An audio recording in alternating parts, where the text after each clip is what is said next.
What's going on, everybody? I'm Will and this is Mike, and we are Cichlid. As you can see behind us, the tanks look a little different than probably the last time you've seen it. We did a change on the 150-gallon Lake Tanganyika tank. It has now been converted over to a 150-gallon Mbuna tank. The 150-gallon Haps and Peacock tank behind me, over my right shoulder, we just did some minor aquascaping upgrades, and then we also took the 150-gallon that used to be the Mbuna tank, and it is now the 125-gallon Lake Tanganyika tank.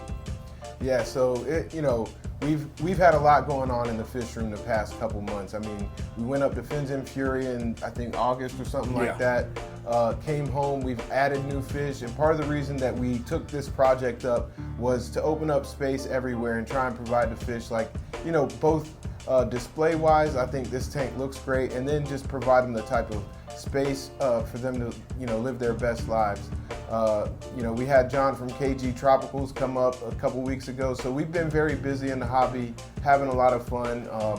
Over at my house, now that we've taken out all the Mbuna, I have 125 gallons that's opening up, and you guys will just have to tune in and see some of the changes that we're making. I'm gonna be going home with the male red tiger motive, G-Money, that came over here a few months ago. I've got 2 females back home. So just making some changes and having fun with this hobby. It's part of the thing that we love, having the ability and having a friend in the hobby, so that when we can experiment and play with things, it's something that we really enjoy.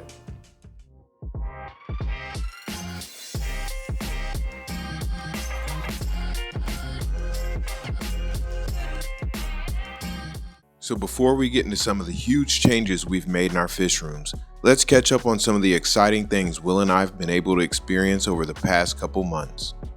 You may have come across us in our very first video on YouTube, where Troy, Alec, and Quinn from Cichlid Bros came to our homes to tour our fish rooms and sit down and talk about how fish keeping changed our lives. It was a great time for all of us, and we knew we'd be keeping in touch. So in August, when Troy was set to fight in the Fins and Fury event in Long Island, New York, he was thoughtful enough to remember us and invited us to attend the event. So Will and I looked at our calendars, and when we saw that we both had nothing scheduled, immediately bought our tickets and booked our hotels. It was a great event. We got to show support for Troy and catch up with all 3 brothers, Troy, Alec, and Quinn, after the fight. Just 1 month later, I was doing what a lot of us do, and fish tubing. That's when I came across John and Lisa of KG Tropicals video with a Vietnam veteran named William Mason. It was a great video, and after watching it, I thought I'd shoot in the dark and message John and Lisa.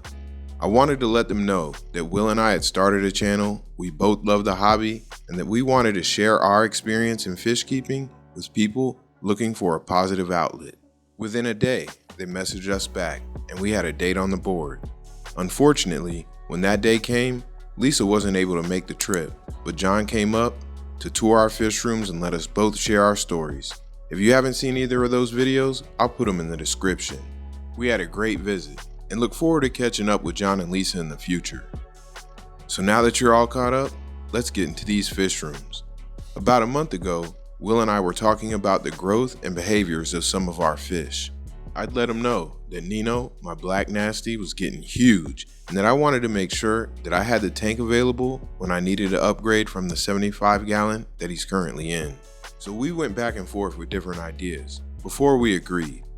We decided that we were going to combine his 125-gallon and my 125-gallon Mbuna tanks in his brand new 150-gallon aquarium, and that all of the Lake Tanganyika fish that were in the 150 would get moved to the old 125-gallon Mbuna aquarium. Now, we just had to come up with a plan. We knew that what we'd be doing would take a lot of preparation in order to keep the fish safe. One of our big concerns was beneficial bacteria. We knew that by saving as much as possible, it would help to sustain a move this big. So I decided to fill this 75-gallon tub with the aquarium water from the same tank about halfway. Then I moved the lace and Texas Holy Rock piece by piece into this 75-gallon tub. I also removed this 407 that had mechanical filtration and biomedia from the aquarium. I then netted all of the fish and placed them into these styrofoam coolers. I punctured a hole in the top of each lid and ran tubing and an air stone into the cooler and used the power from my truck to run the air pump. This way, we could guarantee that the fish have enough oxygen when making a move like this. Over at Will's, he was doing more of the same. He drained his aquarium water into a couple different tubs and placed all of the lace and Texas Holy Rock into them. Then he removed all of the decor from the 150-gallon Tanganyikan tank. That's when I showed up. With almost all the work done, we just had to net a few frontoses. And with the 150 empty of fish and mostly empty of water, Will and I started rescaping the soon-to-be Mbuna tank. It's great having two pairs of eyes, because as I was over the tank playing Tetris, Will was able to stand from afar and make recommendations. Once we were satisfied with the scape, it was time to add the fish. We decided to put the fish from my house in first, as they were likely to be a bit more stressed. We left the lights on purpose for this video, but turned them off shortly after. Then we removed all of the fish from Will's old 125-gallon setup and put them in the new aquarium. With all of the new fish now in the aquarium, it was time to address the bioload. So we took all the biomedia from this Fluval 407, bagged it up, and put it into these two Seacom Tidal 110 hang-on back filters. And between all of the lace and Texas Holy Rock, the Tidal hang-on back filters, and the FX6 that Will was already running on this aquarium, we were comfortable that we sustained enough beneficial bacteria to support the new setup. After a few days of being set up and with the hierarchy being established, we didn't lose a fish, but we'll be keeping our eyes on this tank closely.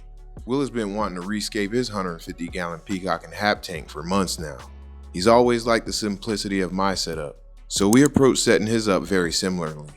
Keeping a very low profile of lace rock with a couple of fake plants for color, the swim space for these fish immediately opened up. And that was the first thing we noticed, just how much more active these fish became. This is Will's new wall of Lake Malawi, and we both absolutely love it. Then it was time for our last rescape of the day, and that was this 125-gallon, now Lake Tanganyikan setup. For this aquarium, we decided to use 2 pieces of driftwood, some more fake plants, and the rest of the lace and Texas Holy Rock we had from the Malawi aquariums. We stayed with minimal decor, but with a few hides and line of sight breaks, as Frontosa get to be fairly large. Will and I had so much fun with this process. Please tell us what you think of these aquariums in the comment section below.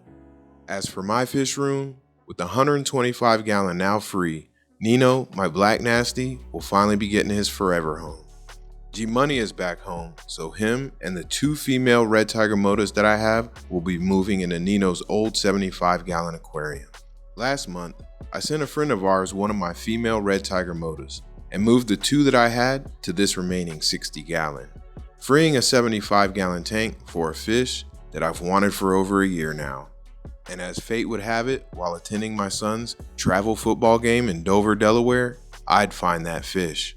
My wife and I Googled local fish stores and came across a store that was within 30 minutes of us called Super Cichlids. So we decided to check it out. From the pictures online, it looked like it was going to be worth the drive.